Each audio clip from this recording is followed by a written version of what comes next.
Greetings, everyone. So, greetings, everyone.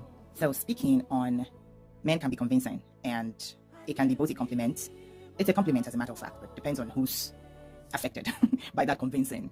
Speaking of men can be convincing, I did a short. If you the last video I did, or yeah, audio visual that I did, and I read a book. So this is partly a book review. You can consider it a book review. It's called The Fat Confessions of a Fat Girl, or The Fat Girl Diaries. I'll have to really check.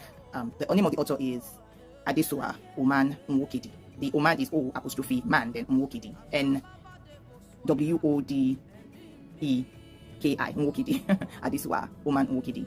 And the character Ligachi, shall we say the baby sister of the family, got into some things that really got me thinking. And I was just thinking about her character, and what comes to mind about Men Can Be Convincing was that she met a man that managed to convince her that whatever dreams she had, she could have it all as long as she was with him. Convinced him to give up her celibacy, convinced her rather to give up her celibacy against the advice of her sister, convinced her, the sister she's living with, the sister that she spent like a long time, many years trying to connect with, and finally their relationship worked out, and such that even the sister invited her over to stay with her and all of that stuff. Like, they were having a good time until she caught the attention of one man who was interested enough in her to convince her that it was a good idea to make all the decisions she made and all of that.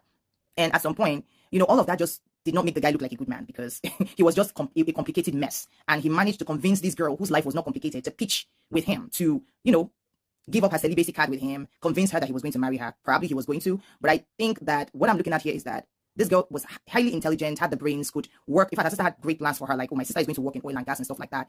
And instead, she chose to follow a neighbor. It was really frustrating while I was reading that.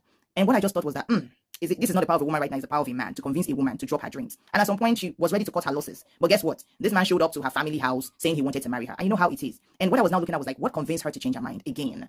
Because she did, and then eventually she changed her mind again. But she just kept going back and forth. I'm like, doesn't this girl know what she wants? And what came to my mind was that, dear women, you have dreams. If you have dreams of getting married and making something like maximizing your potential, a man can convince you to give up your dream of maximizing the potential so that he can give you marriage. And here is the kicker. If he's offering you marriage, convincing you that everything will just be beautiful, if you just give him a chance and just marry him and all of that, all your dreams, all the vision you have, you just like leave it aside just to be with this man, because he's promising you love. He's selling you your dream back to you, right? Now, this is not to bash men or anything. It's just for you to understand what you're dealing with here. And here is the thing that you may need to do, that you actually need to do. Know what you want, right? But don't allow somebody to use your dreams to convince you to abandon your plans.